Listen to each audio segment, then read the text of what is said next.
I think every opportunity that this team gets a chance to compete is an opportunity that we have to learn something about ourselves and to grow. And the reason I say that is because, most of my kids, especially my starters, I have a lot of freshmen and I have a lot of kids that have come off catastrophic injuries, COVID issues, and haven't played in a couple years. And I've said this a couple times before, but we just have to keep playing to get better. We have to keep learning, playing basketball, learning what are our strengths, what are our weaknesses, continuing to firm up our identity. And I thought there were a long stretches of the game today where we did that, and we did it well, and we worked hard. And that has to be who we are, this team in particular. That has to be who we are day in and day out, no matter if we make shots or not. That's not something we can control. The best players in the world shoot 50% from the floor, right? So we're going to miss shots. I think what was kind of a tale of two halves for me today. We were right there in the first half because of our energy and our effort, our consistent work on both ends of the floor. We were able to get open shots that just didn't go in. We were getting opportunities because of our hustle, and then at some point in the second half, that just kind of fell apart. We were in some foul trouble, had a couple of my starters on the bench, and it just kind of fell apart, and you could see it on their faces, you could feel it, you could see it in the execution of our offense, you could see it in the execution of our defense. We can never not be the hardest working team on the floor today. And for big portions of the second half, we weren't that. And that's why the score ended up the way it did in the end. And credit to LSU. They're a great team. They played very hard. It was an incredible environment. I was just happy that our players were able to compete today here, that we got that opportunity, and we are definitely going home learning a lot about ourselves.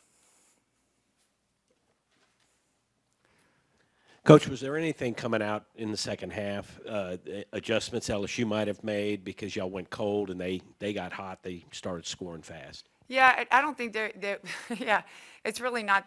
They had almost 30 transition points. So we were taking quick shots, which we cannot do because we can't score 80 points consistently right now unless we're turning teams over, and we weren't turning them over.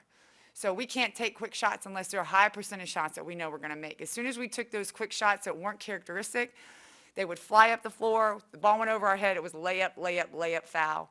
Can't happen. So I don't know that it was an adjustment. I just think it was a poor decision making on our part offensively by taking really quick shots and not making them work on defense and then not getting back. That's, certainly a recipe for a disaster in a basketball game.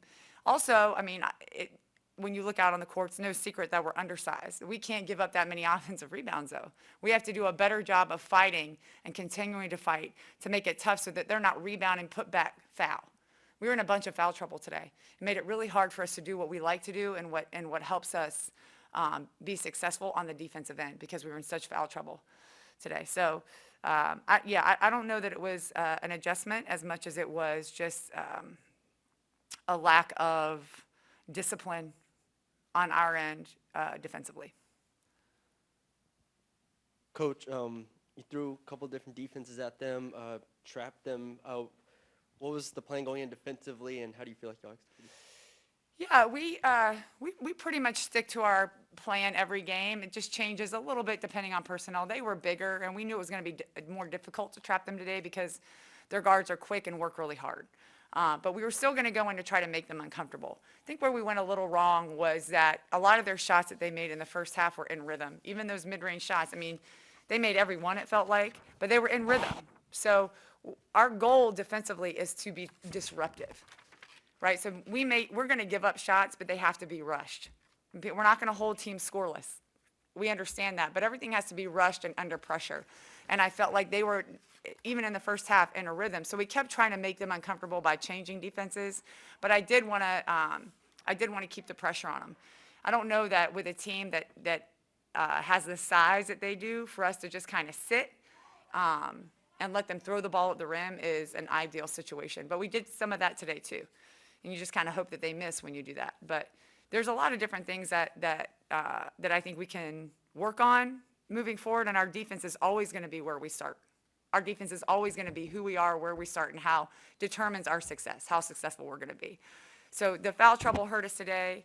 I don't think we were as aggressive as we could be. And even when we were making mistakes that just gave up layups and wide open shots. It just can't happen. It can't. Coach, from the outside looking in, how much has this LSU team improved, and what do they do well offensively that really makes them so difficult to guard? You know, they've improved, obviously. I think, I don't know what they're ranked right now, but it didn't take very long for them to prove. And I don't know that I would speak to the strategy of what they do. I would say that the thing that stuck out to me is how hard they play. They play hard. And when you have the players they do and they compete and they play hard like that, they're going to be a tough team to beat. So you have to match their effort and intensity. And then you have to hope that they make a lot of mistakes, and then you have to play when you're not as big and strong and maybe talented in some ways as they are, then you have to hope that you play perfect or damn near close, So that's kind of, they have a really good combination. And I've been in coaching for a while now, obviously came from a pretty successful place. When you have talented, skilled players that play hard and compete, you've got something special, and they have it. Jay, I assume Autumn Newby wasn't the only player who left. So their last season was so stunted. Do you feel like you're still playing catch up in a little bit? I know you're 18 games into this season, but are you still feel like you're a little behind in terms of development? Yeah, yes and no. I think it's easy to let yourself feel that way, but I also have faith and belief in the process that we're putting together, and I know that you can't skip steps. You can't. So I have to, when I start to feel like that, I have to remember to trust the process, because that's what I'm asking my players to do, right? So I can't ask them to do that and then not do it myself and want us to jump ahead and be something that we're not ready to be yet. But the issue with that is the frustration that can creep up when you're doing the things you're being asked to do and you're getting better, but you're not quite good enough yet to continue to trust the process. And for us, it's not a physical thing. We're doing everything we can physically to make sure we're ready and prepared and execute and all those things. For us, it's more mental. I think that's where we broke down today. We were not resilient enough when it was time to be very, very resilient. And we kind of fell apart offensively when it was time to execute. Those are mental mistakes. We can't do that, and that's part of the process. But in order for us to get better, we have to continually be put in these uncomfortable positions so we learn how to lean into it instead of try to avoid it. You can't avoid that. We play in the SEC. We're not avoiding that. People are going to come right for our necks every game. So we just kind of have to lean into it and understand what it looks like to get better at it, and mentally how tough we have to be to continue to compete and play to win.